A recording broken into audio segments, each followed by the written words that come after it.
Good morning. Good morning. Start कर रहे हैं क्लास। टाइम हो गया। Now I am starting. मैंने आप लोगों को पहले कहा था कि मैं गूगल मीट पे पढ़ाऊंगा, बट गूगल मीट पे मुझे थोड़ा सा फीचर्स कम नजर आए, सो गूगल मीट को मैं अभी ड्रॉप कर रहा हूँ। आज की क्लास हम हमारे माइक्रोसॉफ्ट जो टीम ऐप है हम उसी पे इसको कंटिन्यू करेंगे। नेक्स्ट क्लास मैं एक बार इसको पहले टेस्ट करूंगा, ये क्या कहते हैं इसको, वाइज ऐप को। अगर ये मुझे सुटेबल लगी, फिलहाल मुझे जो मैंने इसका सर्च किया है, it is good app, wise app. अगर ये सुटेबल होती है तो हम इसको काम में लेंगे। इसमें बेनिफिट जो हमको मिलने वाला है वो ये है कि इसमें मुझे क्लास डिफाइन करनी है। क्लास डिफाइन करने का मतलब मैंने वहां पे लिख दिया बीटेक फर्स्ट सेमेस्टर, तो बस एक बार लिखना है, और उसमें मैंने एक बार आप लोगों को रजिस्टर कर दिया तो आपको हर समय मुझे लिंक भेजने की जरूरत नहीं पड़ेगी, ऑटोमेटिकली क्लास हमारी स्टार्ट हो जाएगी। दूसरा, वाइज ऐप 2G नेटवर्क पे भी वर्क करती है। ये अभी बहुत अच्छी ऐप आई है, तो इसको हम काम में लेंगे। इसको मतलब सोचेंगे काम में लेने का, पहले मैं इसको खुद टेस्ट करूंगा कितनी अच्छी है, उसके बाद में हम इसको करेंगे। इसमें रिकॉर्डिंग की फैसिलिटी अवेलेबल है जो सुनने में आया है, तो उसको देखते हैं। चलिए अब हमारी क्लास की बात करते हैं। हमारा टॉपिक है आज का postulates of special theory of relativity। so postulate of special theory of relativity, ये एक लड़का था बहुत छोटा सा, आप लोगों की एज का ही। ये बात मैं कर रहा हूं 1905 की। ऑलमोस्ट ये मान के चलिए कि अगर आपका बर्थ भी मेरे हिसाब से 2000 के आसपास का है, 2001, 2002, 2003 के आसपास का आप लोगों का बर्थ है, तो 1905 के अंदर एक 16 साल का बच्चा था, आपकी ऑलमोस्ट आपकी एज का बच्चा। उसने जब उसको मालूम पड़ा, जो अभी तक हमने बात की थी, हमने क्या बात कही कि ये जो है कोई भी यूनिवर्सल फ्रेम ऑफ रेफरेंस नहीं होता है ना, दुनिया के अंदर कुछ भी यूनिवर्सल फ्रेम ऑफ रेफरेंस नहीं होता है। सारी जो भी गतियां हैं वो रिलेटिव है, मोशन सारे रिलेटिव मोशंस होते हैं। जो भी हम ऑब्जर्वेशंस लेते हैं वो सारे ऑब्जर्वेशंस रिलेटिव होते हैं। तो उस समय ये कंफ्यूजन था कि जब रिलेटिव है तो किस तरह से रिलेटिव है, क्या होता है। और अगर मान लीजिए कि ये सारी चीजें रिलेटिव है, तब भी हमारे पास में एक बड़ा इश्यू जो इस लड़के को नजर आया वो क्या था, वो ये था, ये लड़का इसने क्या देखा, इसने सोचा, मीन्स ये बहुत यूं जैसे आप लोग सोचते रहते हो ना दिन भर, तो उस तरह से ये भी लड़का सोचने लगा। इसने दो चीजों को गौर किया।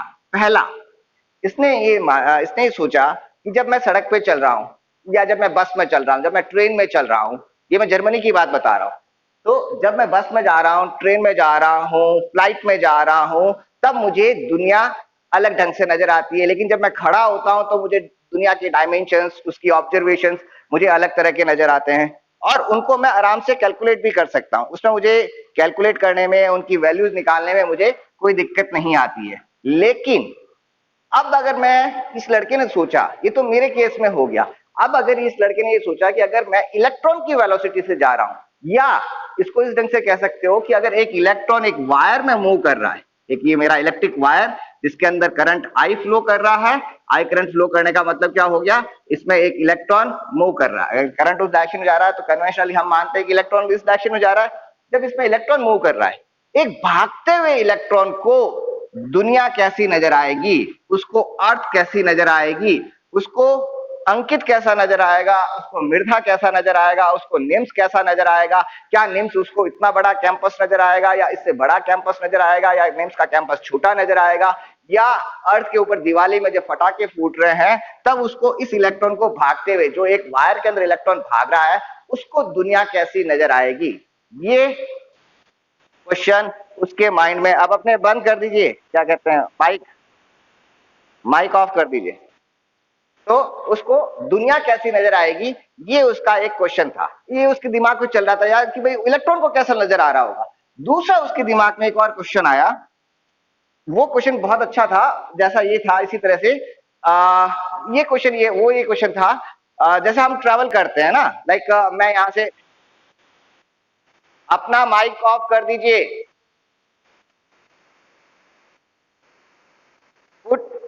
हिंदी में बोले इंग्लिश में बोले, माइक ऑफ कर दीजिए।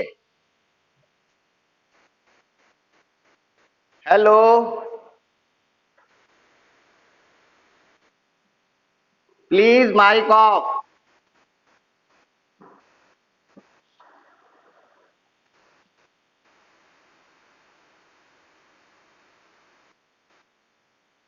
आप अपने वीडियोस को एक बार ऑफ करके ऑन करें। वीडियो इनकमिंग जो वीडियो आ रहा है उसको ऑफ करके ऑन करो और ये माइक बंद कीजिए। यहाँ कह कह के परेशान हो जाते हो। आप लोगों को पढ़ाना सबसे हार्डेस्ट जॉब है। आप लोगों के किसके घर के अंदर चिड़िया बोल रही है? प्लीज आप अपने माइक को बंद करो, डिस्टरबेंस हो रहा है। तो अमित को अलग से कैसे समझाना पड़ेगा? क्यों परेशान करते हो? आप लोग अपना डिस्टरबेंस करते हो। अभी मैं यही बात कर रहा था, सबसे पीछे आप लोग चल रहे हो। चलिए, अभी हमने अर्थ की हमने इलेक्ट्रॉन की बात की जो एक वायर में दौड़ रहा है। जब इलेक्ट्रॉन एक वायर में दौड़ रहा है, दैट मींस उसकी वेलोसिटी किसके बराबर है? इस इलेक्ट्रॉन की velocity V E, electron velocity, it is nearly equal to velocity of light. जब लाइट के कंपेरेबल वेलोसिटी से अगर इलेक्ट्रॉन मूव करता है तो उस इलेक्ट्रॉन को बाकी सारी चीजें कैसे दिखेगी? वो हमारा ऑब्जर्वर हो गया। यहाँ कहने का मतलब क्या है? ये इलेक्ट्रॉन जो है वो बेसिकली हमारा क्या है? ऑब्जर्वर है। ये हमारा ऑब्जर्वर है। आप है ना, मतलब तेज साइकिल चला रहे हो, अब आप दुनिया को देख रहे हो, दुनिया आपको कैसी नजर आ रही है? आप आपकी साइकिल की स्पीड लाइट की वेलोसिटी के बराबर है, तब आपको दुनिया कैसी नजर आएगी? ये उसके दिमाग में 16 साल के बच्चे के दिमाग में घुस रहा था, बार बार समझ में नहीं आ रहा था क्यों हो रहा है। दूसरा इसके दिमाग में एक और क्वेश्चन आया, लाइक है ना, हम क्या करते हैं, यहाँ से ट्रेवल करते रहते हैं। लाइक मैं अभी जयपुर में हूँ और जयपुर से मैं दिल्ली जा रहा हूँ, और जयपुर में मेरे पास में यहाँ पर एक क्लॉक टावर है। एक मेरे पास में यहाँ पे क्लॉक टावर है और उस घड़ी के अंदर कुछ टाइम आ रहा है। ये मैं जयपुर में हूं और इस घड़ी के अंदर मेरे पास में मान लीजिए टाइम आ रहा है 11 AM। और अब मैं यहां से पहुंच गया दिल्ली। दिल्ली में भी मेरे पास एक क्लॉक टावर है और उस दिल्ली के क्लॉक टावर के अंदर मैंने टाइम को नोट किया। और मुझे मालूम है कि जब मैं जयपुर से दिल्ली जा रहा हूं तो मुझे 3 घंटे की जर्नी लगती है, 3 आवर्स की जर्नी है। जब 3 आवर्स की जर्नी है तो मैं पहले से मालूम है, मैं एक ऑब्जर्वर हूं जो कि मेरी वेलोसिटी, मैं जा रहा हूं मान लीजिए 100 km/h की स्पीड से। तो मैं जब यहाँ दिल्ली पहुंचा, अब मेरी घड़ी में 11 बजे हुए थे, यहाँ पे क्लॉक टावर जो लगा हुआ था उसमें 11 बजे हुए थे। जब मैं दिल्ली पहुंचा तो मेरे पास में टाइम हो गया, इसमें 3 ऐड कर लेते हैं तो ये 14 आवर्स हो गया। मैं यहाँ पे करीब 2 बजे पहुंचा, 2 बजे मेरी घड़ी पे टाइम हुआ, तो मेरे लिए बिल्कुल सही था कि हाँ बिल्कुल जो टाइम है, टाइम बराबर है, फ्रेम चेंज हो रहा है, कुछ भी हो रहा है, टाइम मुझे एग्जैक्टली मिल रहा है। अब इसी चीज को अगर मेरी वेलोसिटी 100 किलोमीटर से बढ़ाकर मेरी वेलोसिटी को लाइट की वेलोसिटी के कंपेरेबल कर दिया जाता है, तब मुझे क्या यहाँ पर टाइम जो है वो उसके रेस्पेक्ट में ही मिलेगा या कुछ अलग टाइम मिलेगा? विच मीन्स कि अगर मेरे पास में एक लाइटनिंग हो रही है, आकाश से बिजली चमक रही है, ठीक है, ये लड़के का सोचा हुआ है, मैं मेरा एग्जांपल नहीं दे रहा हूं। उस लड़के ने क्या सोचा, अगर लाइटनिंग हो रही है, बिजली चमक रही है, बिजली कड़क रही है, बारिश के दिनों में जो बिजली आ रही है, उसको क्या यहाँ पर जयपुर में 11 बजे का टाइम और दिल्ली के अंदर क्या उसी समय उसको 11 बजे का टाइम मिलेगा या नहीं मिलेगा? सेम टाइम पे क्या यहाँ पर 11 बजे, यहाँ पर भी 11 बजे मिलेगा? और यहाँ पर 11 बजे मिल रहा है और जब मैं वहां पहुंच जाता हूं तो उसको क्या टाइम 2 PM मिलेगा, 14 आवर्स मिलेगा? क्या मिलेगा उसको टाइम? किसको? जो लाइटनिंग हो रही है, इस लाइटनिंग को क्या मिलेगा? जो बिजली चमक रही है उसको कितना टाइम दिखाई देगा? लाइटनिंग से क्या मतलब हुआ? जिसकी वेलोसिटी किसके बराबर है? लाइट की वेलोसिटी के बराबर है। लाइट की वेलोसिटी के बराबर जो लाइट ऊपर से गिर रही है, जो बिजली चमक रही है, उसको क्या कितना उसको क्या टाइम नजर आएगा? ये दो क्वेश्चन उसके माइंड में बार बार 16 साल के बच्चे के दिमाग में घुस रहे थे, घूम रहे थे। और इन दोनों सवालों का सीधा सा मतलब है, ये दोनों सवाल किससे जुड़े हुए हैं? लाइट से जुड़े हुए हैं।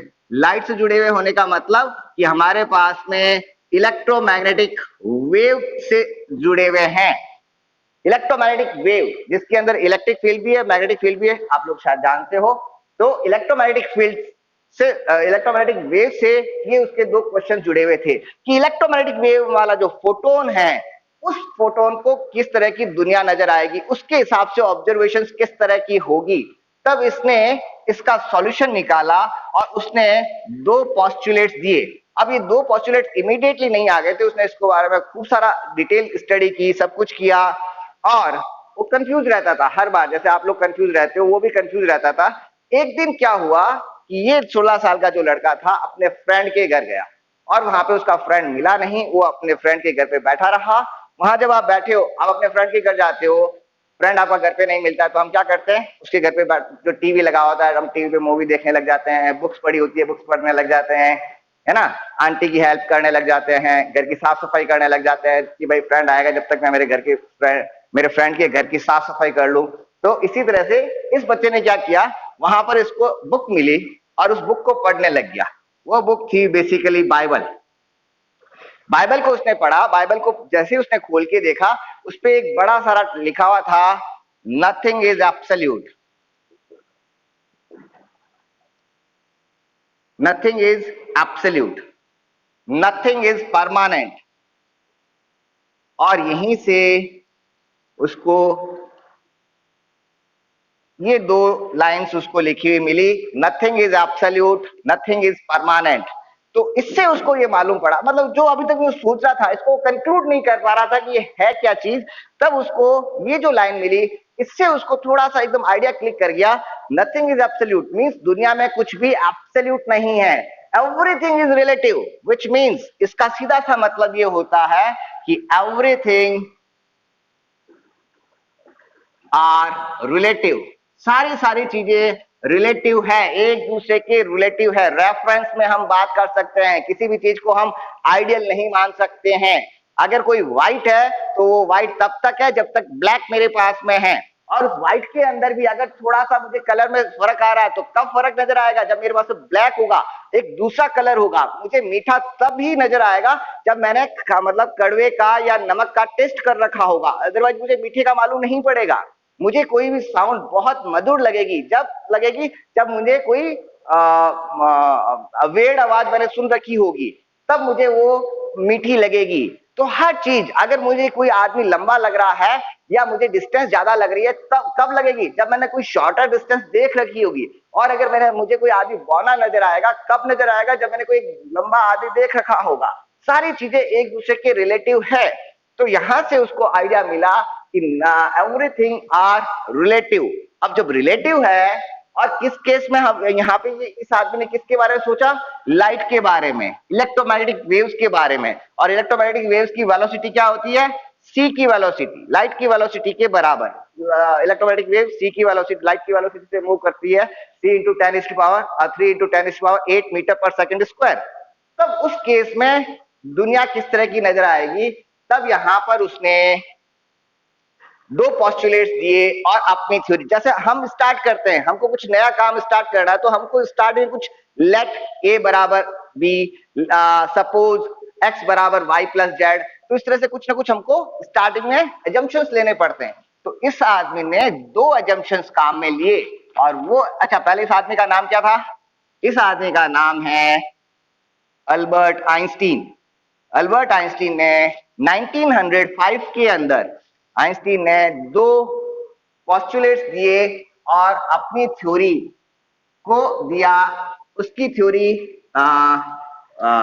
साइंटिफिक जर्नल के अंदर पब्लिश हुई, फिजिका के अंदर पब्लिश हुई, और थ्योरी उसकी जो थी वो सिर्फ और सिर्फ इलेक्ट्रोमैग्नेटिक वेव, जो मैक्सवेल थ्योरी है, मैक्सवेल इक्वेशंस जो है उसके ऊपर बेस्ड थी। उसको आधार बना के हुए उसमें उसने अपनी थ्योरी को दिया।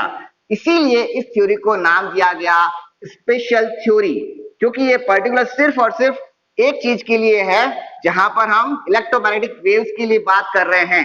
एंड सेकंड, यहां पर हम जो काम में ले रहे हैं फ्रेम, वो हम काम में लेंगे inertial frame. It is special.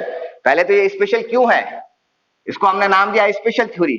It is special because it works only on inertial frame, inertial frame पे वर्क करती है। दूसरा, it is applicable for electromagnetic waves, ठीक है, based on Maxwell electromagnetic theory. इसलिए ये स्पेशल है। ये दी गई थी थ्योरी अल्बर्ट आइंस्टीन ने। कब दी? 1905 में।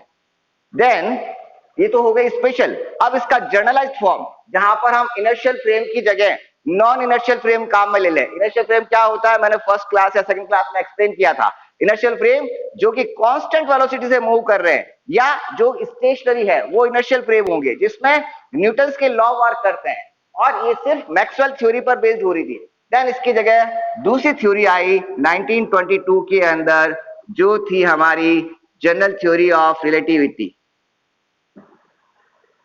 General theory of relativity, general theory of relativity जो है ये हमारी ग्रेविटेशनल फील्ड पे वर्क करती है।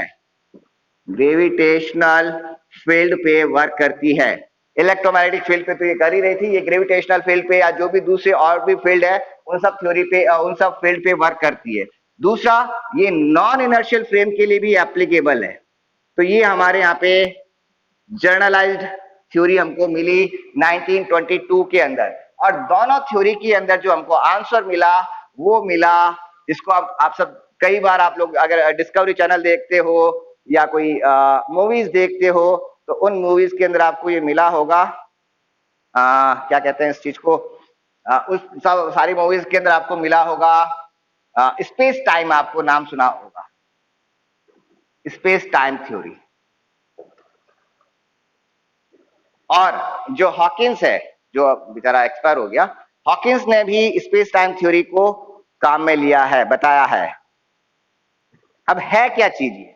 तो आइंस्टीन के दो पोस्टुलेट में से पहला पोस्टुलेट ये है, पहला पोस्टुलेट कि जितने भी हमारे इनर्शियल फ्रेम हैं, सारे इनर्शियल फ्रेम के अंदर, सारे इनर्शियल फ्रेम के अंदर जो लॉज है, फिजिक्स के लॉज, वो इक्वली वैलिड है। दैट मीन्स ये क्या कह रहा है, all physics laws are equally valid and hold in all inertial frames। क्या मतलब हुआ इसका? अगर मेरा ये कोई फिजिक्स का लॉ है, मैं यहाँ पे खड़ा हुआ हूं और फिजिक्स का लॉ मेरा ये कहता है कि अगर मैंने इस पेन को ऊपर फेंका और वापस हाथ में कैच किया, तो अब इसमें जो मेरे फोर्स की जो इक्वेशन बन रही है, जो मेरे न्यूटन्स के लॉ बन रहे हैं, जो ग्रेविटेशनल फोर्स को बन रहा है, जो कुछ भी इसमें मेरे पास में फंक्शंस काम आ रहे हैं, जो फिजिक्स के लॉज बने यहाँ पे काम में लिए, मैं रुका हुआ हूं, दैट मींस ये इनर्शियल फ्रेम हो गया। इस इनर्शियल फ्रेम में अगर मेरा कोई फिजिक्स का लॉ, इसको पेन को पकड़ने में जो लॉज काम आ रहे हैं, वो के वो लॉज, अगर यहां से एक लड़का भागता हुआ जा रहा है और वो भी एक इनर्शियल फ्रेम है, कांस्टेंट वेलोसिटी से भाग रहा है, अगर कांस्टेंट वेलोसिटी से भाग रहा है तो उसको भी वही फिजिक्स के लॉज उसी तरह से वर्क करेंगे, फिजिक्स के लॉज चेंज नहीं होंगे। ये इसका पहली लाइन आई। अब इस लाइन का दूसरे ढंग से मैं सिंपल बताऊं, आपने एक बस जा रही है, उस बस के अंदर बॉल को थ्रो किया, बॉल वापस आपके हाथ में आ रही है, तो आपके लिए बस में जो बॉल के लिए जो आपकी इक्वेशन बन रही है, सड़क पे लड़का खड़ा है, वो भी आपको उस बॉल को देखा है, बस में आप जब जा रहे हो बॉल आपके हाथ में आ रही है, तो आप दोनों के लिए जो इक्वेशंस बन रही है फिजिक्स का वही लॉ काम आएगा, जो बस में बैठा लड़का काम में ले रहा है और जो बाहर खड़ा लड़का काम में ले रहा है। लॉ चेंज नहीं होता है, फिजिक्स के लॉ चेंज नहीं होंगे। पहला ये, फिजिक्स के लॉ सभी किसके अंदर, सिर्फ और सिर्फ इनर्शियल फ्रेम्स के अंदर वर्क करेंगे। मैं यहाँ पे सीधा कह रहा हूं, all physics laws are equally valid and hold in all inertial frames। सारे inertial frame में फिजिक्स के लॉज बराबर वर्क करते हैं, फिजिक्स के लॉज चेंज नहीं होते हैं। और सिंपल लैंग्वेज हमारी में बात करूं तो ये है, जब मैं इनर्शियल फ्रेम, जब मैं फ्रेम की बात करता हूं, ऑब्जर्वर की बात करता हूं, फ्रेम मींस बेसिकली ऑब्जर्वर ही है। अगर मैं एक ऑब्जर्वर हूं, मैं इस पेन को हाथ में पकड़ रहा हूं, तो डेफिनेटली मैं कहीं पर भी जाऊंगा, कुछ भी करूंगा, पेन जो है मैंने जो ऑब्जर्व किया वो चेंज नहीं हो सकता है। मैं अपने ही फ्रेम के अंदर तो ऑलवेज स्टेशनरी हूं। मैं मेरे फ्रेम के अंदर मैं कहीं पर अगर मूव कर रहा हूं तो मैं तो मेरे फ्रेम के अंदर तो स्टेशनरी रहूंगा ना। मेरी पोजीशन चेंज थोड़ी हो रही है। मेरी आंखें थोड़ी कि आंखें आगे चली गई, मैं पीछे रह गया, बॉडी पीछे रह गई। अगर ऐसा हो जाता है तब मैं मेरे फ्रेम के अंदर अनस्टेशनरी हो जाऊंगा, नॉन स्टेशनरी हो जाऊंगा। लेकिन मेरी आंखें मेरे साथ में जा रही है। दैट मीन जो फ्रेम है, फ्रेम के मूवमेंट, फ्रेम अपने अंदर, फ्रेम खुद के अंदर ऑलवेज स्टेशनरी है। या जो अभी हम इलेक्ट्रॉन की बात कर रहे थे, इलेक्ट्रॉन भाग रहा है, किसके रेस्पेक्ट में भाग रहा है? हमारे लिए रेस्पेक्ट में भाग रहा है। लेकिन इलेक्ट्रॉन जो भाग रहा है खुद के रेस्पेक्ट में क्या है? क्या वो भाग रहा है खुद के रेस्पेक्ट में? नहीं, वो खुद के रेस्पेक्ट में कभी भाग ही नहीं सकता है। वो खुद के रेस्पेक्ट में हमेशा स्टेशनरी रहेगा। दूसरों के रेस्पेक्ट में वो भाग रहा है, खुद के रेस्पेक्ट में वो हमेशा स्टेशनरी रहेगा। और जैसे स्टेशनरी है मींस हमारा वहां पे फिजिक्स के लॉ सारे सारे इक्वली होल्ड होते हैं, चाहे वो F बराबर ma लॉ हो, P बराबर mv हो, जो कुछ भी फिजिक्स के लॉज आते हैं वो सारे सारे फिजिक्स के लॉज इक्वली वैलिड होते हैं। सेकंड जो है वो है velocity of light, velocity of light, velocity of light is velocity of, क्या लिख दिया, वेलोसिटी,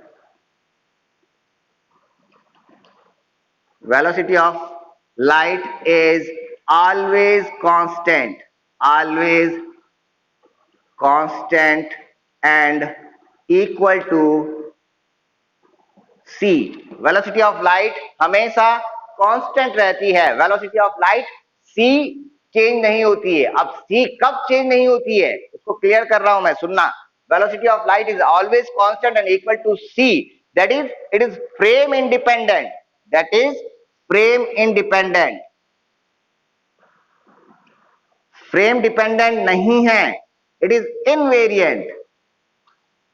अब इसका क्या मतलब हो गया? फ्रेम इंडिपेंडेंट है, इनवेरिएंट है, क्या मतलब हुआ कि इसका मतलब ये है अगर लाइट, जैसे मेरी कार जा रही है, कार की हेडलाइट मैंने ऑन कर रखी है, ठीक है, तो यूं नहीं कि कार की वेलोसिटी उसमें ऐड हो जाएगी, c प्लस वी हो जाएगा, नहीं होगा। c माइनस वी नहीं होगा।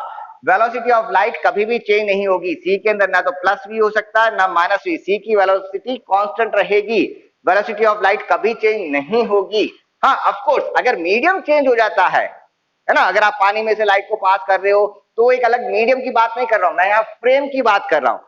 एक लाइट मैंने आज टॉर्च ऑन की, टॉर्च से जो लाइट निकल रही है, एक लड़का v वेलोसिटी से भाग रहा है, तो ऐसा नहीं है कि उसको जो वेलोसिटी अब ऑब्जर्व हो रही है लाइट की वो c माइनस वी हो जाएगी, कभी नहीं हो। या सामने से भागता हुआ लड़का आ रहा है, इधर से लाइट जा रही है, सामने से भागता हुआ लड़का आ रहा है तो अब उसको वेलोसिटी c प्लस वी नजर आ जाएगी, ऐसा नहीं होता है। Velocity of light is always constant. And why it is constant? Why? तो इसका रीजन है हमारी मैक्सवेल थ्योरी। मैक्सवेल थ्योरी क्या कहती है कि जो लाइट की वेलोसिटी है it is given by c is equal to 1 divide by root mu naught 0 epsilon naught के बराबर होती है। निर्वात के अंदर, वैक्यूम के अंदर लाइट की velocity 1 divide by root mu naught epsilon naught के बराबर होती है। अब जब लाइट की वेलोसिटी यहाँ पर म्यू नॉट है, आपका रिफ्रैक्ट उसका परमिटिविटी और मीन्स मैं ये परमेबिलिटी से संबंधित है, तो जब आपका म्यू नॉट और एप्सिलॉन नॉट चेंज नहीं हो रहा है, इट इज फ्रेम इंडिपेंडेंट, ये उसके फ्रेम इंडिपेंडेंट है, ये वैल्यूज फ्रेम इंडिपेंडेंट है, तो लाइट की वेलोसिटी कभी चेंज नहीं होगी। ये दो है पोस्टुलेट्स है स्पेशल थ्योरी ऑफ रिलेटिविटी के। क्या है? पहला, फिजिक्स के लॉज कभी चेंज नहीं होते। अगर इनर्शियल फ्रेम चेंज भी हो जाता है, एक इनर्शियल फ्रेम से दूसरे इनर्शियल फ्रेम में अगर आप ट्रांसफर हो जाते हो तो फिजिक्स के लॉज चेंज नहीं होंगे। दूसरा, लाइट की वेलोसिटी कभी चेंज नहीं होगी, ये फ्रेम इंडिपेंडेंट है, फ्रेम पे डिपेंड नहीं करती है, इनवेरिएंट है, कांस्टेंट है, लाइट की वेलोसिटी चेंज नहीं होगी। So these are the two postulates, लिख लीजिए।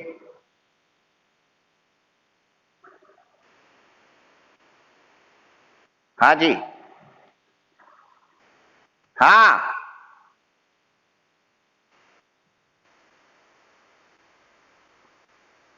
यस,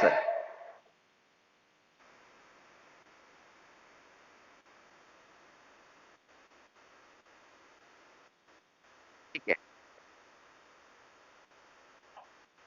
ठीक है, मैं भेज दूंगा। एक काम करो, अगर आपका वीडियो क्लियर नहीं आ रहा है, एक काम करो, आप अपना जहां पे जो इनकमिंग वीडियोस आ रहे हैं ना, उन इनकमिंग वीडियोस को एक बार ऑफ करके वापस ऑन करो। सुनो, लिसन, दो तरीके हैं। पहला, वीडियो ऑन ऑफ करके करो। दूसरा, आप अपने फोन को उसमें फ्लाइट मोड पे डालो, फिर बाद में उसको फ्लाइट मोड हटा दो। क्या होता है कि कई बार नेटवर्क में इश्यू आ जाता है, तो उसके कारण नेटवर्क को रिफ्रेश करना पड़ता है। तो नेटवर्क को रिफ्रेश कर लो।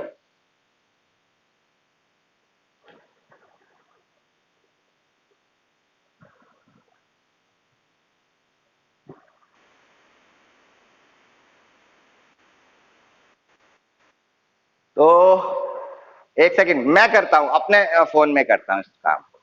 ठीक है, जब मैं मेरे फोन में करूंगा तो आपको एक बार ये नेट कनेक्टिविटी ब्रेक करनी पड़ेगी मुझे मेरी। मैं इसको अपने फोन में करता हूं। ओके,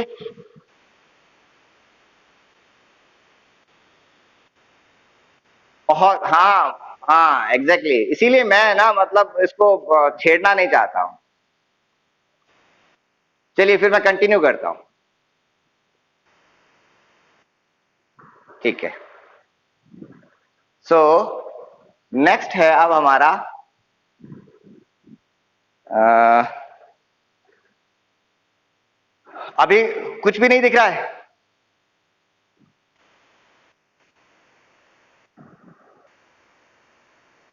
अरे तो मैंने तो कुछ छेड़ा ही नहीं है।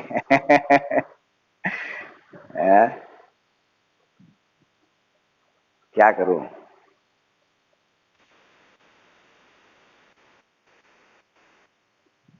कैमरे से दूर हट जाऊं?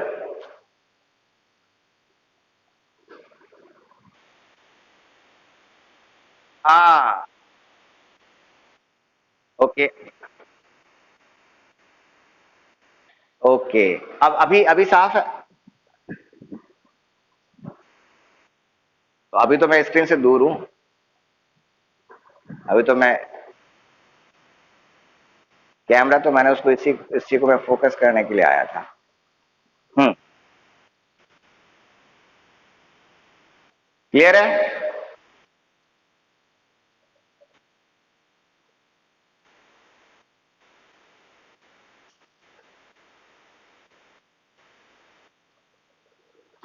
क्या करें बताओ? ये पता नहीं, आप लोगों की क्लास में बहुत ज्यादा दिक्कत होती है। ओके, ठीक है, तो मैं कंटिन्यू करता हूँ, दैट्स गुड। अननेसेसरी उसमें टाइम डिले नहीं करते।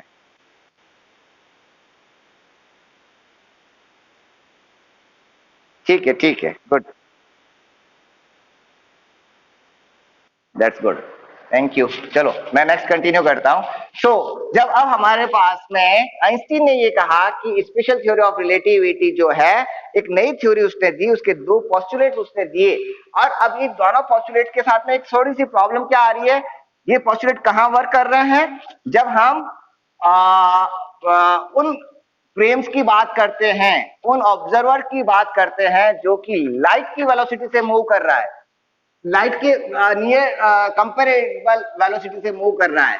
लाइट की वेलोसिटी है 3, और अगर कोई दूसरा पार्टिकल 2 की वेलोसिटी से मूव कर रहा है, 2 इंटू 10⁸ मीटर पर सेकंड की वेलोसिटी से अगर मूव कर रहा है, तब उस केस के अंदर हम इस पूरी बात को कर रहे हैं। तो उस वेलोसिटीज को, जो वेलोसिटीज लाइट की वेलोसिटी के कंपेरेबल वेलोसिटी है, उसको हम कहते हैं रिलेटिविस्टिक वेलोसिटीज, रिलेटिविस्टिक रीजन।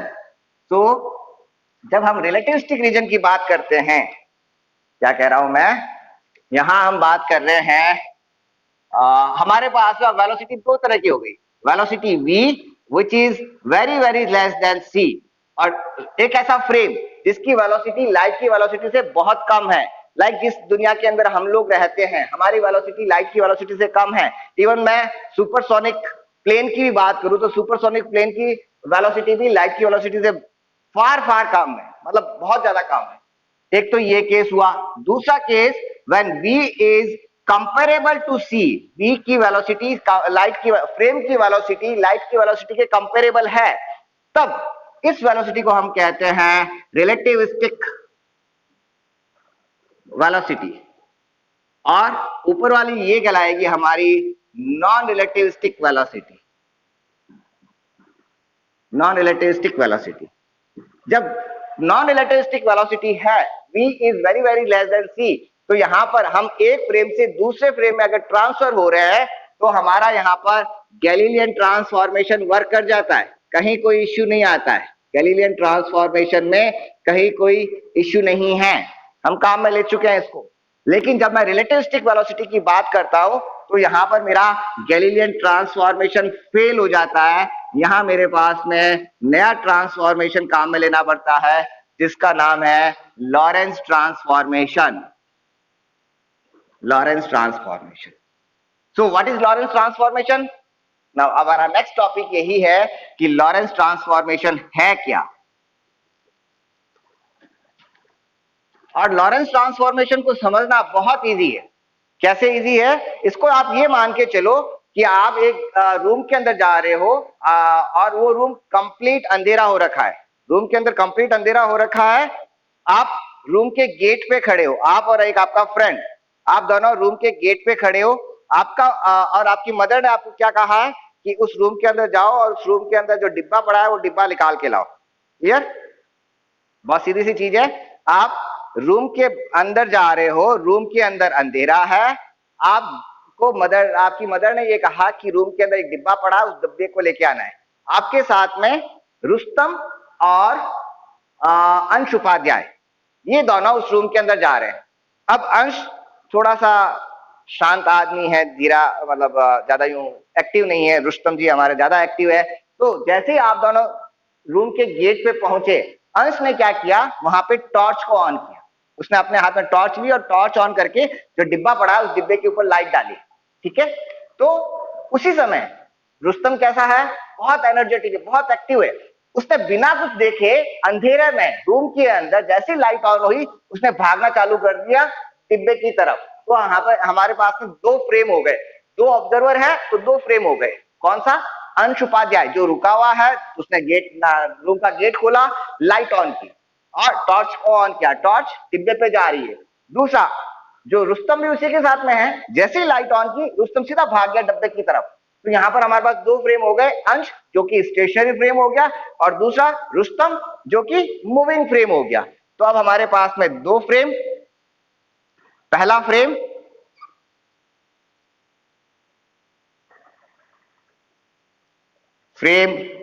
अब जो स्टेशनरी फ्रेम है उसको हर बार हमने उसको हमने एस से लिखा है, तो ये मेरा एस फ्रेम हो गया स्टेशनरी फ्रेम। स्टेशनरी फ्रेम में ऑब्जर्वर ओ, यहाँ पे उसका ओरिजिन, यहां से उसने एक पॉइंट को नोट किया, पॉइंट पी, और जैसे ही उसने इसके ऊपर लाइट डाली, जब लाइट इसके ऊपर पहुंचेगी पॉइंट के ऊपर, तब मुझे पॉइंट दिखाई देगा ना कि वहां पे कोई पॉइंट है, वहां पे कोई डिब्बा पड़ा है, अंधेरा कमरा है। मुझे वो डिब्बा कब दिखाई देगा? जब मेरी लाइट यहां से मैंने लाइट गई उस डिब्बे तक पहुंचेगी, चाहे वो फ्रैक्शन ऑफ सेकंड लगे, जब तक लाइट नहीं पहुंचेगी मुझे डिब्बा नहीं दिखाई देगा। जब लाइट पहुंची डिब्बे पे तब मुझे डिब्बा दिखाई दिया, और डिब्बे के कोऑर्डिनेट फ्रेम एस के अंदर मिले एक्स, वाई, जेड और T. What is T? T वो टाइम है जिसके अंदर लाइट डिब्बे तक पहुंची, और इस टी टाइम पर मुझे इस पॉइंट के कोऑर्डिनेट मिले, एक्स, वाई, जेड कोऑर्डिनेट मिले। लाइट किस वेलोसिटी से जा रही है? सी वेलोसिटी से जा रही है, तो लाइट को वहां तक पहुंचने में कितना टाइम लगा? ct, जो डिस्टेंस ट्रेवल की वो डिस्टेंस हो गई ct डिस्टेंस ट्रेवल हुई। जब ct डिस्टेंस ट्रेवल हुई तो मेरे पास में फ्रेम s के अंदर इक्वेशन आ गई, इन फ्रेम s फ्रेम कौन सा है? That is stationary frame. इस एस फ्रेम के अंदर मेरे पास में इक्वेशन क्या आ गई? X square plus Y square plus Z square is equal to C square T square. ये इक्वेशन कहां से आई? क्योंकि इसके ओरिजिन के कोऑर्डिनेट क्या है? 0 0। तो सिंपली बेसिकली ये क्या है? X minus 0 square plus Y minus 0 square plus Z minus 0 square is equal to C square T square. तो मेरे पास में एक इक्वेशन ये आ गई। देन दूसरी, जैसे यहां से लाइट उस तरफ जाने स्टार्ट कर रही है, अंश यहीं पे खड़ा है, रुस्तम भागना स्टार्ट करता है, रुस्तम अलोंग एक्स डायरेक्शन भागना स्टार्ट करता है, तो उसका फ्रेम हो गया दूसरा, उसका ये दूसरा फ्रेम हो गया X dash frame, Y dash, Z dash उसकी तीनों एक्सिस, और वो फ्रेम हो गया frame S dash. S dash frame is a moving frame, और किस वेलोसिटी से? Moving with the constant velocity v। frame S dash is moving frame along x-axis with constant velocity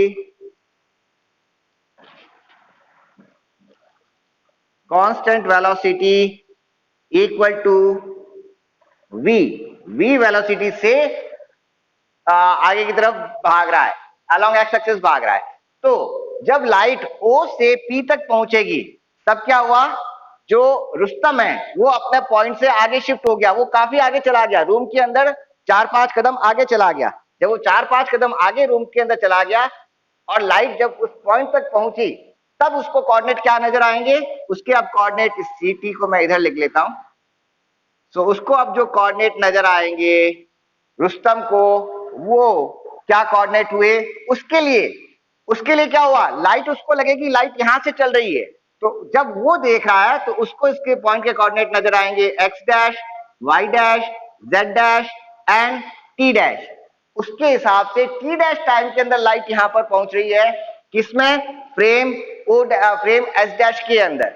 तो फ्रेम एस डैश के अंदर point P की जो हमारी equation बनेगी वो क्या बनी, in frame S dash equation क्या बन जाएगी, X dash square plus Y dash square plus Z dash square is equal to C square T dash square equation 2।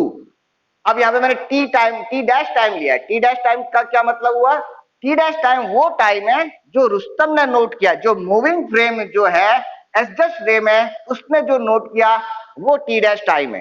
T dash time वो, लाइक यहाँ पे हम दो खड़े हैं, अंश खड़ा है, रुस्तम खड़ा है, अंश ने लाइट ऑन की और रुस्तम ने भागना स्टार्ट किया, तो रुस्तम को क्या लगेगा कि लाइट उसके साथ में जा रही है, और वहां पर जब लाइट पहुंची तो उसके कोऑर्डिनेट कितने हो गए, X dash, Y dash, Z dash, और लाइट को इतनी सी डिस्टेंस ट्रेवल करनी पड़ी, लाइट को सिर्फ ये डिस्टेंस ट्रेवल करनी पड़ी, ये डिस्टेंस किस वेलोसिटी से, सी वेलोसिटी से।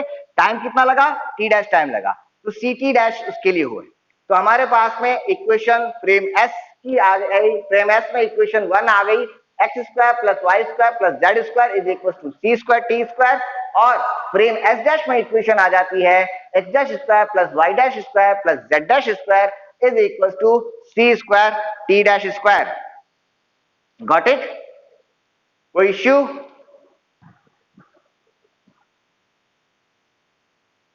कोई इश्यू? एक एक जना बोलना, सारे अपना वीडियो वो क्या माइक ऑन, क्लियर है अभी तो? ठीक है। अरे सारे सारे मत ऑन करो, सारे ऑन करने में क्या होता है फिर वो वापस बैंडविड्थ के इश्यूज आ जाते हैं, कोई एक भी बता दो। नाउ अब हम क्या करेंगे, हमारे पास में गैलीलियन ट्रांसफॉर्मेशन है, हमारे पास में गैलीलियन ट्रांसफॉर्मेशन क्या कहता है, फ्रेम एस डैश से हम फ्रेम एस के अंदर कन्वर्ट कर सकते हैं। सो अप्लाइंग गैलीलियन ट्रांसफॉर्मेशन, लिखना चाहो तो मैं रुक जाता हूं, मैं भी पानी पी लूंगा जब तक, और नहीं तो फिर मैं इसको कंटिन्यू करूं।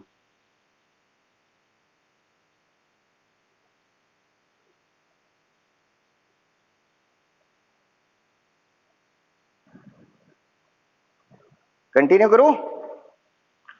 सो नेक्स्ट है हमारा अब, ओके दैट्स गुड, एक ही बोला करो सो दैट क्या होगा ना कि मतलब वो बैंडविड्थ के इश्यू नहीं आएंगे। अब हमको गैलीलियन ट्रांसफॉर्मेशन काम में लेना है। लेट्स सी कि गैलीलियन ट्रांसफॉर्मेशन वर्क करेगा या नहीं करेगा इस केस के अंदर। So using applying Galilean transformation to convert equation 2 into equation 1, applying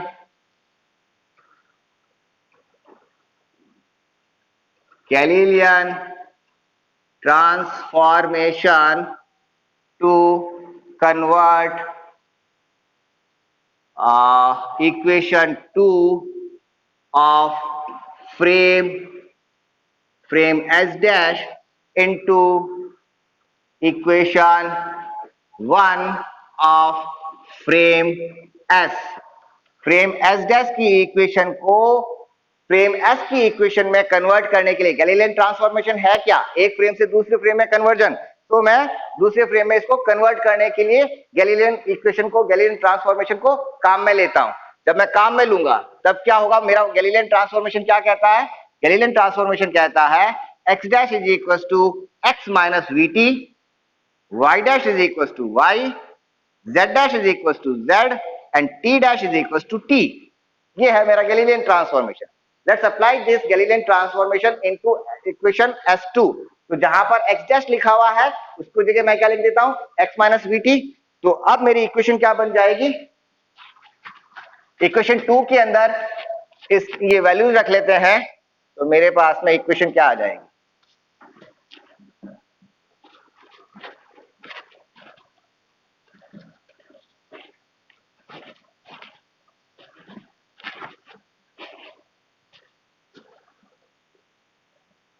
इस पूरी को मैं नाम देता हूं इक्वेशन 3। सो इक्वेशन 3 से इक्वेशन 2 के अंदर वैल्यूज, इक्वेशन 2 क्या है, x डैश स्क्वायर की जगह मैं क्या लिखूंगा, x minus vt whole square, x minus vt whole square plus y dash की जगह क्या लिखूंगा, y square plus z dash की जगह मैं क्या लिखूंगा, z डैश किसके बराबर है, z के, तो plus z square is equal to C square multiplied by t dash square. T dash किसके बराबर है, टी के बराबर है, किसमें, गैलीलियन ट्रांसफॉर्मेशन में। सो गैलीलियन ट्रांसफॉर्मेशन से टी डैश स्क्वायर की जगह टी स्क्वायर आ गया। अब जब मैं इसको खोल रहा हूं तो ये इक्वेशन x माइनस वीटी, इसको मैं वीटी का होल स्क्वायर, इसको मैं खोल लेता हूं तो मुझे क्या मिल जाएगा, एक्स स्क्वायर, पहले मैं ये लिख देता हूं y square plus Z square, फिर इसकी जो दो रिमेनिंग टर्म्स है उनको लिख लेता हूं मैं plus v square T square minus 2x v t is equal to C square T square. तो ये हो गई मेरी इक्वेशन 4। गैलीलियन ट्रांसफॉर्मेशन हमको क्या कहता है, गैलीलियन ट्रांसफॉर्मेशन ये कहता है कि फ्रेम S से मैं S डैश में कन्वर्ट कर सकता हूं, फ्रेम S से S डैश में जा सकता हूं और इसका उल्टा S डैश से फ्रेम S में मैं कन्वर्ट कर सकता हूं। ट्रांसपोज हो सकता है, ट्रांसफॉर्मेशन हो सकता है, एक फ्रेम से दूसरे फ्रेम में, दूसरे फ्रेम से पहले फ्रेम में हम स्विचिंग कर सकते हैं। जब मैं स्विचिंग कर सकता हूं, मैंने स्विचिंग करने की कोशिश की और मेरे पास में इक्वेशन 4 आई। अब इक्वेशन 4 को कंपेयर करते हैं इक्वेशन 1 से, इक्वेशन 1 के बराबर होनी चाहिए ये, क्योंकि हमने क्या किया, फ्रेम S डैश के अंदर वैल्यू को पुटअप किया है, तो फ्रेम S डैश किस में कन्वर्ट हो जाना चाहिए, फ्रेम S की वैल्यूज में कन्वर्ट हो जाना चाहिए। तो क्या कन्वर्जन हो रहा है, जब इसको फ्रेम इक्वेशन 1 से कंपेयर करते हो तो देखो आप इक्वेशन 1 से कंपेयर करोगे तो इक्वेशन 1 में लिखा हुआ है x square plus Y square plus Z square is equal to C square T square. तो यहां पर तो कंपैरिजन हो रहा है, लेकिन यहां पर मेरे पास में एडिशनल टर्म्स आ गई जो कि इक्वेशन 1 में नहीं है। ये दो टर्म्स इक्वेशन 1 में मेरे पास में नहीं है जो यहां पर मुझे मिली। That means on comparing with equation 1 and equation 4, we found that equation 4 has two additional terms,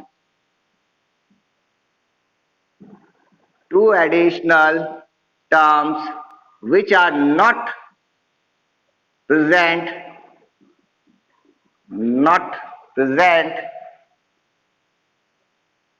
in equation 1 of frame S। Frame S की जो हमारी इक्वेशन है दैट इज इक्वेशन 1, उसके अंदर दो एडिशनल टर्म्स अवेलेबल नहीं है जो कि इक्वेशन 4 में आई है, एंड हेंस जो हमारा कन्वर्जन है वो सक्सेसफुल नहीं है। Hence the transformation from frame S dash to S is not achieved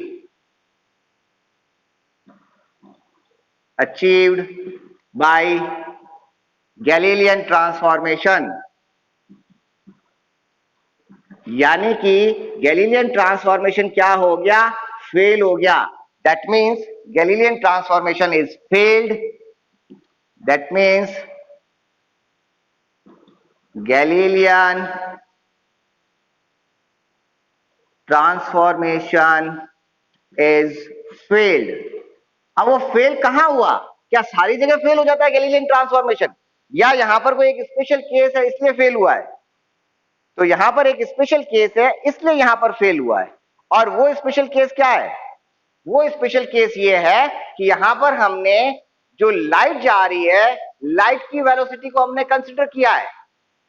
हमारे यहाँ पे देखो, हम यहाँ पे दो वेलोसिटीज ले रहे हैं. एक फ्रेम की वेलोसिटी है, एक जो लाइट जा रही है जिससे हमने उस पॉइंट को नोट किया उसकी वेलोसिटी है. तो उसकी वेलोसिटी किसकी है? लाइट की वेलोसिटी के बराबर है. इसलिए हमारा गैलीलियन ट्रांसफॉर्मेशन फेल हो गया. और जब गैलीलियन ट्रांसफॉर्मेशन फेल हो गया, कैसे फेल हो गया? हमारे पास में दो एडिशनल टर्म्स आ गई, v square T square minus 2xvt, जो कि हमारे पास में नहीं आनी चाहिए थी. तो गैलीलियन ट्रांसफॉर्मेशन फेल हुआ because it is failed due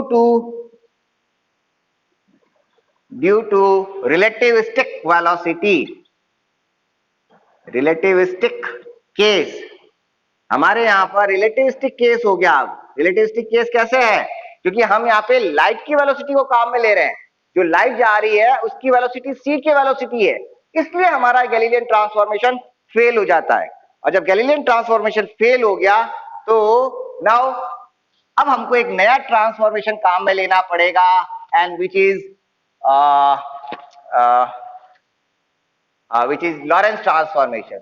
Hence, Lorentz transformation is required. Hence, a new transformation is required. Therefore, a new transformation is required. Therefore, a new transformation is required. अब नया transformation हमको क्यों चाहिए? Required to, किसके लिए चाहिए? To eliminate the additional terms. Light चली गई, आपके वहां लाइट आ रही होगी, मेरे यहाँ पे अब आपको थोड़ा सा दिखने में दिक्कत होगी बिकॉज लाइट जा चुकी है. मैं पढ़ा तो रहा हूं बट लाइट जा चुकी है. बोर्ड क्लियर दिख रहा है?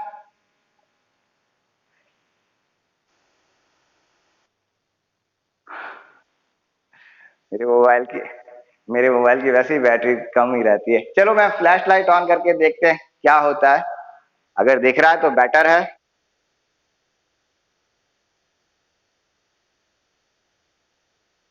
कर दी. अपना माइक ऑफ करो, mic off, turn mic off. हाँ. So to eliminate, therefore a new transformation is required. For what new transformation is required? Light आ गई भाई. सो न्यू ट्रांसफॉर्मेशन हमको किस लिए चाहिए? कि जो हमारे पास में दो एडिशनल टर्म्स आई है, उन एडिशनल टर्म्स को रिमूव करने के लिए हमको ट्रांसफॉर्मेशन की रिक्वायरमेंट है. और कौन सी है वो? To eliminate the additional terms.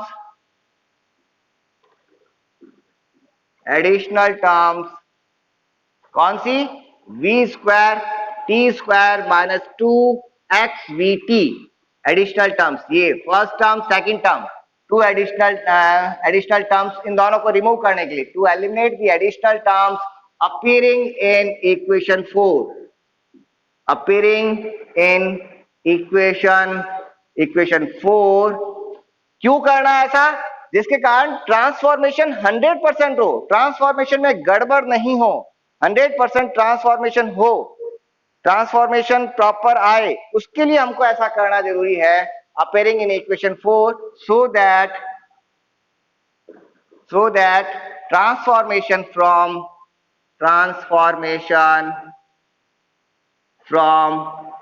frame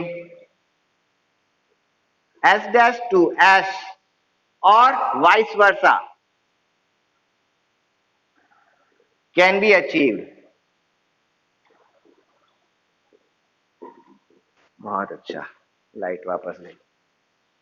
ये ट्रांसफॉर्मेशन आपका प्रॉपर हो, इसके लिए हमको ये करना जरूरी है। एक ऐसा ट्रांसफॉर्मेशन चाहिए जिसके अंदर ये टर्म एलिमिनेट हो जाए।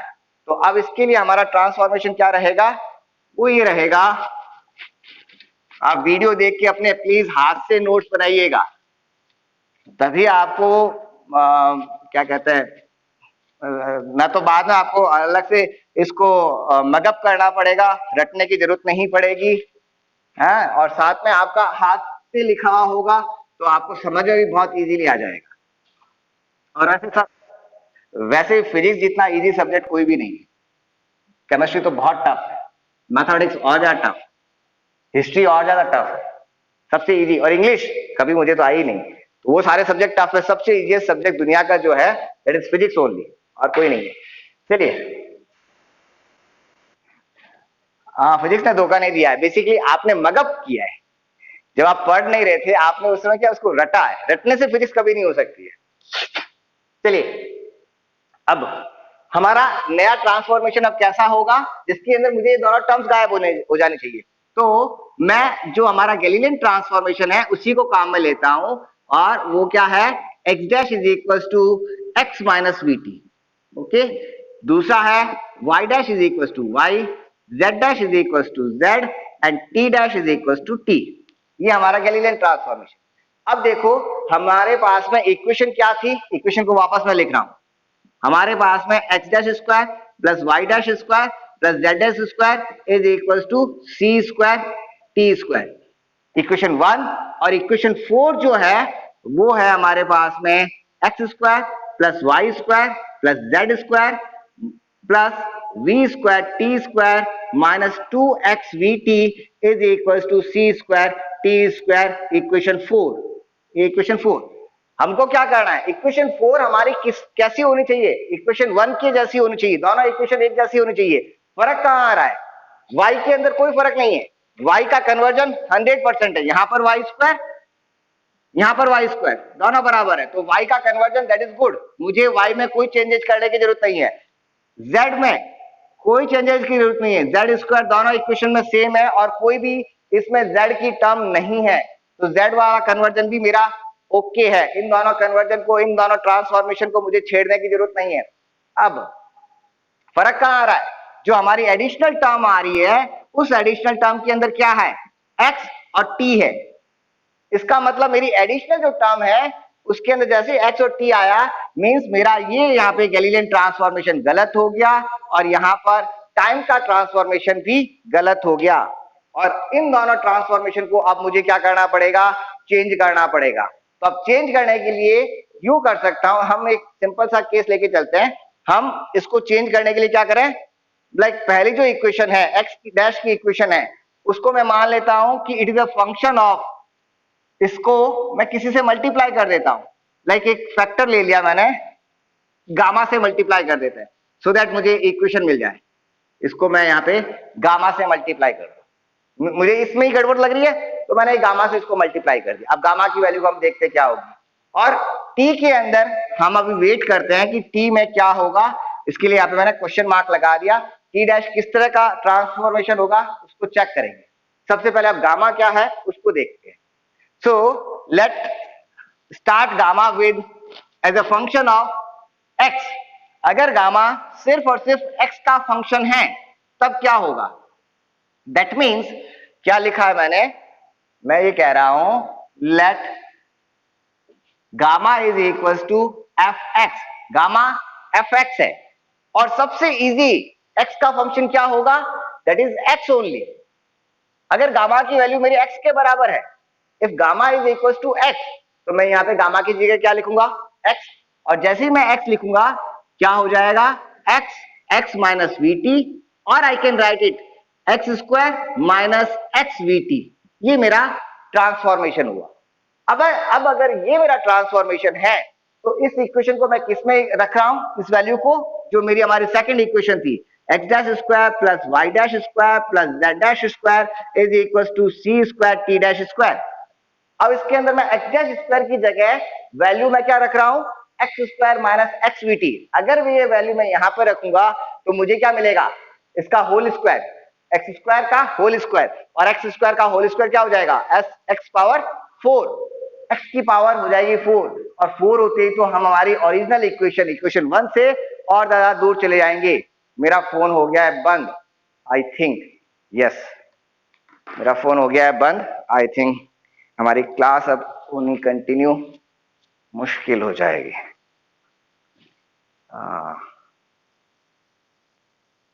बोर्ड दिख रहा है अभी तो?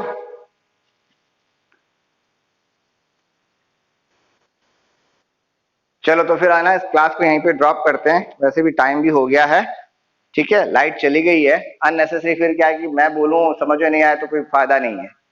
We will continue it in next class. अगर आप लोग फ्री हो और अगर आप लोग सारे सारे इंटरेस्टेड हो कि मैं एक्स्ट्रा क्लास ले लूं, तो मैं एक्स्ट्रा क्लास लेके इसको कल, mic off, mic off, mic off. मैं कह रहा हूं कि अगर आप लोग कभी फ्री हो सारे सारे स्टूडेंट्स, तो मैं एक्स्ट्रा क्लास लेकर हम थोड़ा सा कोर्स को आगे एक्सेलरेट कर दें। अगर पॉसिबल हो तो प्लीज मुझे बता दीजिएगा, so that I will take extra class. तो आज की क्लास को मैं यहीं पे ड्रॉप करते हैं, और नेक्स्ट क्लास हमारी वैसे तो मंडे को है, अगर बीच में हुई तो ले लेंगे। आप लोग अपनी अटेंडेंस मुझे व्हाट्सएप कर दीजिएगा, ओके? हाँ हाँ, पर्सनल पे कर दो ना, पर्सनल, पर्सनल ग्रुप में उसमें नाम लिखा हुआ ही है, पर्सनल पे कर दो। Okay, okay, okay, thank you, thank you, thank you.